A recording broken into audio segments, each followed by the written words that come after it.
कर सकते हैं, लेकिन उसको इस तरह के देखिए साहब, पीटीआई को जस्टिस अमर फारूक साहब पे क्या रिजर्वेशन है? उनका ख्याल ये है कि इनके साथ इंसाफ नहीं होगा, कोई दुश्मनी है उनकी, क्या मसला है?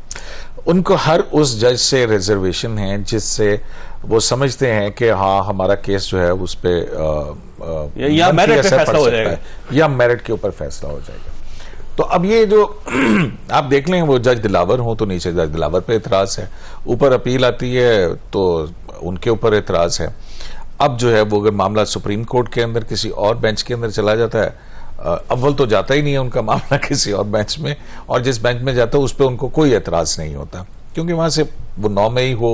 वो आज का दिन हो, वो इससे पहले इलेक्शन का मामला हो, या कोई भी सादिक और अमीन करार देने का मसला हो। तो वैसे भी जो अपना जावेद चौधरी साहब मोहब्बत और कानून में हमेशा जीत मोहब्बत की। अच्छा, यहाँ मोहब्बत चल रही लेकिन आमिर फारूक साहब हार जाता है। आमिर फारूक साहब को भी चाहिए था कि जुडिशन के मामला बजाय इसके कि 2 दफा रिमांड करते नीचे ट्रायल को, उनको फैसला करना चाहिए था।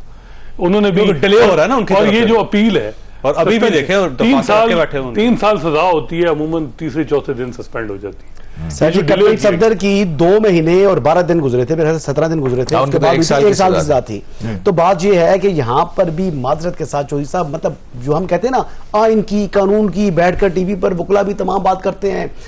कोई प्रैक्टिस एक बंदे के लिए और असूल हैं, यानी आप ताकतवर हैं आपके लिए और असूल होगा, मैं कमजोर हूं मेरे लिए असूल तब्दील हो जाएगा। और बात यह है कि अभी भी क्योंकि चेयरमैन पीटीआई का मामला है, इसलिए जनाब हर चीज देखी जा रही है, सुप्रीम कोर्ट मैटर टेकअप कर रही है। ये इन्फेक्चुअस हो चुकी थी एप्लीकेशंस,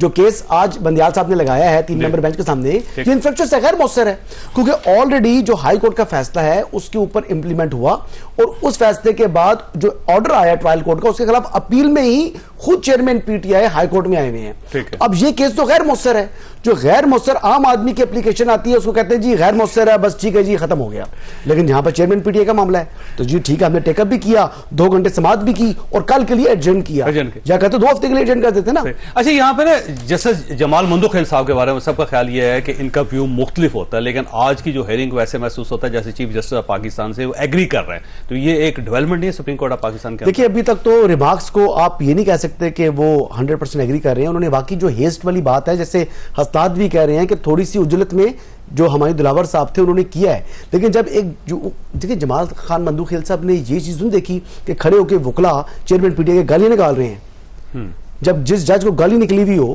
तो फिर वो उसका कोर्ट के अंदर अदालत के अंदर फिर उसके ट्रोल्स चला रहे हो, जिसके बारे में जनाब आप रोज प्रेस कॉन्फ्रेंस कर रहे हो, अकेला छोड़ दिया सारी जुडिशरी, जैसे कि सुप्रीम कोर्ट ऑफ पाकिस्तान उस पे एक्शन लेती, सुप्रीम कोर्ट ऑफ पाकिस्तान ने महसूस किया कि ये हुआ ही नहीं वाकई। मेरा ख्याल है कि जो कल तक केस एडजर्न हुआ है ना, वो शायद में आया जी के उन ऑब्जर्वेशन की वजह से हुआ है, नहीं तो आज फैसला उन्होंने जिसमें उन्होंने कहा कि पेंडिंग है, आप एक अपनी रेमेडी और अल्टरनेट रेमेडी वहां पर मौजूद है। और जब यही बात अमजद परवेज ने की तो उस पर चीफ जस्टिस तकरीबन तड़प उठे, और तड़प के बहुत गुस्से के अंदर आ गए, और उन्होंने कहा कि पिटीशनर आपको यहाँ पे नजर आ रहा है, आप इतनी आपकी ये अप्रोच है, हम अभी उसको रिलीज करने का ऑर्डर दे सकते। अच्छा, कर देते हैं। मैं तो कहता हूं कि वो ऑर्डर करें रिलीज करने का, ताकि ये कम से कम दुनिया के सामने एक पोस्टर तो लगे ना कि ये हो रहा है जी इंसाफ चेयरमैन पीटीआई के लिए। अच्छा, वैसे अब सिद्दीकी साहब, इशू ये है कि अगर सुप्रीम कोर्ट ऑफ पाकिस्तान रिहा करने का हुक्म जारी कर देती है तो फिर हाई कोर्ट कहां स्टैंड करेगी, नीचे ट्रायल कोर्ट कहां स्टैंड करेगी? मैं यही कह रहा हूं ना कि इसमें जो पहली दफा नहीं होगा, इलेक्शन मैटर में हो चुका है, इलेक्शन मैटर के अंदर पहले भी हाई कोर्ट में पेंडिंग थी, लाहौर के अंदर और पेशावर हाई कोर्ट के अंदर, और उस पर सुओ मोटो नोटिस आज तक वो जिस पे 4 जज साहिबान ने कहा था, और 4-3 का फैसला जो है वो, लेकिन वो कहते हैं। बात ये है कि ना सिर्फ ये है कि उसमें एक चीज है, देखिए एक टेक्निकल पॉइंट जो है वो है कि जुरिस्डिक्शन के इशू के ऊपर ट्रायल कोर्ट का फैसला सेट असाइड कर दिया था, उसी फैसले की बुनियाद पे आप कैसे फैसला कर सकते हैं, तो ये चीजें देखने वाली हैं, उसमें सुन के फैसला करना चाहिए था। वहां पे हेस्ट है सो है, लेकिन हेस्ट यहाँ पे भी है, एक और चीज भी है, बल्कि यहाँ पे ज्यादा है, ऐसे महसूस है एक ही दिन के अंदर सब कुछ होना। आप ये देखिए कि अब पहले से पता था कि 22 को जो है वो हाई कोर्ट के अंदर अपील लगी हुई है, लेकिन कॉज लिस्ट के अंदर 23 को स्पेशल बेंच बना के लगा दिया गया। ठीक, तो अब फिर उसमें हाई कोर्ट ने जब देखा तो उन्होंने कहा 2 दिन के लिए हम इसको एडजेंट करते हैं ताकि सुप्रीम कोर्ट ने फिर अब उसको फोकस कर दिया है। लेकिन यही सारी चीजें आप ये देखें कि जो पनामा रेफरेंस के बाद जो रेफरेंसेस बने थे उसमें ट्रायल कोर्ट के जज अरशद मलिक मरहूम जो हैं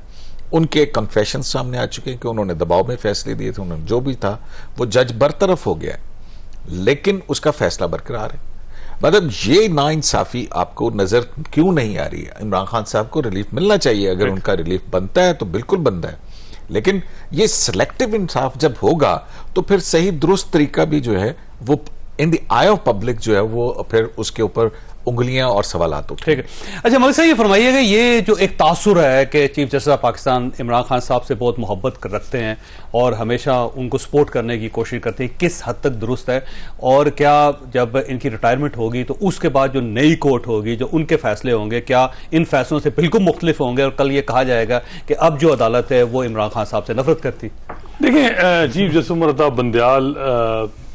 आप कह सकते हैं कि तकरीबन आलमोस्ट साकिब निसार साहब की लेगेसी को ही उन्होंने फॉलो किया और उसी तरह ही अदालत भी चलाई गई। वो इसके अलावा जो ये धड़ा है सुप्रीम कोर्ट में, ये वो धड़ा है जिसको नून लीग हमेशा क्रिटिसाइज करती है और पीटीआई हमेशा इनको डिफेंड करती है। तो वो ही उनकी परसेप्शन बनी, गो कि उन्होंने हालांकि ये जो इमरान खान को नो कॉन्फिडेंस की उनके खिलाफ जो मोशन थी वो कामयाबी या उसकी प्रोसेस को कंप्लीशन में उनका बड़ा रोल था, लेकिन उसके बाद जब उन्होंने देखा कि अब बैलेंस करना है तो उन्होंने 63 की जजमेंट आ गई कि जी जो वोट डिफेक्टिंग लॉ मेकर ने दिया वो काउंट नहीं होगा। फिर उसके बाद दोस्त मजारी की रूलिंग पे रात को 12-1 बजे केस लाहौर हाई कोर्ट में एंटरटेन होता है, हफ्ते को समाअत होती है, एक जज साहब इस्लामाबाद से जाते हैं, हालांकि जो लाहौर में मौजूद होते हैं क्योंकि वो धड़े से मुनीब अख्तर जाते हैं यहाँ से। और देखिए ये मोहब्बत नहीं है, मैं तो कहूँगा लाजवाल मोहब्बत है। उसकी वजह यह है कि 25 मई वाला केस आज तकरीबन 1 साल हो गया आपने फिक्स नहीं किया, क्योंकि उसमें जो तमाम इदारे हैं उनकी रिपोर्ट चेयरमैन पीटीआई के खिलाफ आई थी, पीटीआई वालों के खिलाफ आई थी, जब उन्होंने जलाओ घेराव किया था इस्लामाबाद के अंदर, रिटर्न जो है वो कमिटमेंट की सुप्रीम कोर्ट के अंदर और उसको वायलेट किया। तमाम महकमों की रिपोर्ट उनके मुखालिफ है, लेकिन मैं आपको लिख के देता हूं कि 25 मई से पहले सॉरी अपनी रिटायरमेंट से पहले चीफ जस्टिस इस केस को टेकअप ही नहीं करेंगे। क्यों? क्योंकि वो उसमें सजा होती है चेयरमैन पीटीआई को, लिहाजा वहां पर जो है असूल हो रहा है। इसलिए मैं कहता हूं ये लाजवाल मोहब्बत है, मोहब्बत नहीं है। अच्छा, हाँ जी, मैंने ब्रेक लेनी मलिक साहब आपके पास सवाल छोड़ के जा रहा हूं कि अगर कल को supreme court of Pakistan Imran Khan साहब की रिहाई का ऑर्डर जारी कर देती है और अगर वो ऑर्डर इंप्लीमेंट नहीं होता तो फिर सुप्रीम कोर्ट ऑफ पाकिस्तान कहां स्टैंड करेगी? छोटी सी ब्रेक को, ब्रेक के बाद